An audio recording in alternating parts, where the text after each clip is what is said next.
नमस्कार दोस्तों, आज के हमारे इस वीडियो में हम आपके लिए रवि प्रदोष व्रत की पौराणिक कहानी लेकर आए हैं। एक समय की बात है, किसी गांव में एक गरीब ब्राह्मण परिवार रहता था। ब्राह्मण की पत्नी प्रदोष के व्रत का नियम पूर्वक पालन करती थी। एक समय ब्राह्मण का पुत्र गंगा स्नान करने के लिए गांव से बाहर गया। दुर्भाग्यवश मार्ग में चोरों ने उसे घेर लिया और कहने लगे, हम तुम्हें मारेंगे नहीं, हमें तुम्हारे पिता के गुप्त धन के बारे में बतला दो।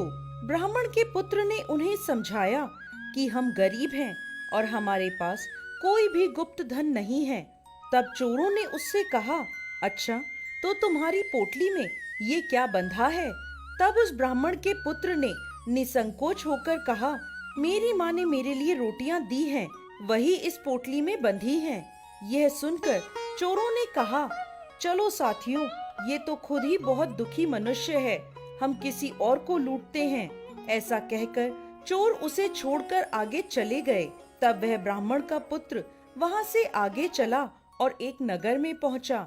नगर के पास एक बरगद का पेड़ था। वो उसी बरगद के वृक्ष की छाया में सो गया। उसी समय उस नगर के सिपाही चोरों को खोजते हुए बरगद के वृक्ष के पास पहुँचे और उस लड़के को चोर समझकर बंदी बना लिया और राजा के पास ले गए। राजा ने उसे कारागृह में बंद करने का आदेश दे दिया। ब्राह्मणी का लड़का जब घर नहीं लौटा तो उसे अपने पुत्र की बहुत चिंता हुई। अगले दिन प्रदोष का व्रत था। ब्राह्मणी ने प्रदोष व्रत किया और भोलेनाथ से मन ही मन अपने पुत्र की कुशलता की प्रार्थना करने लगी। भगवान शंकर ने उस ब्राह्मणी की प्रार्थना स्वीकार कर ली और उसी रात भोलेनाथ ने उस राजा को स्वप्न में आदेश दिया कि यह बालक चोर नहीं है, उसे प्रातःकाल छोड़ दें, अन्यथा तुम्हारा राज्य वैभव सब नष्ट हो जाएगा।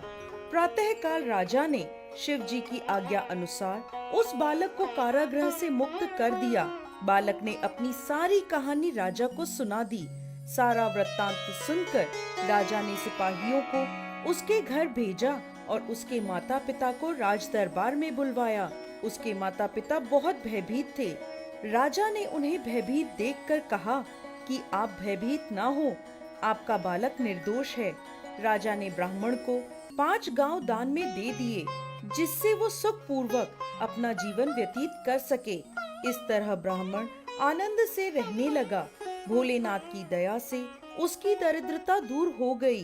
जो भी मनुष्य रवि प्रदोष व्रत को करते हैं, वह सुख पूर्वक और निरोगी होकर अपना पूर्ण जीवन व्यतीत करते हैं। जय भोलेनाथ, जय माता पार्वती।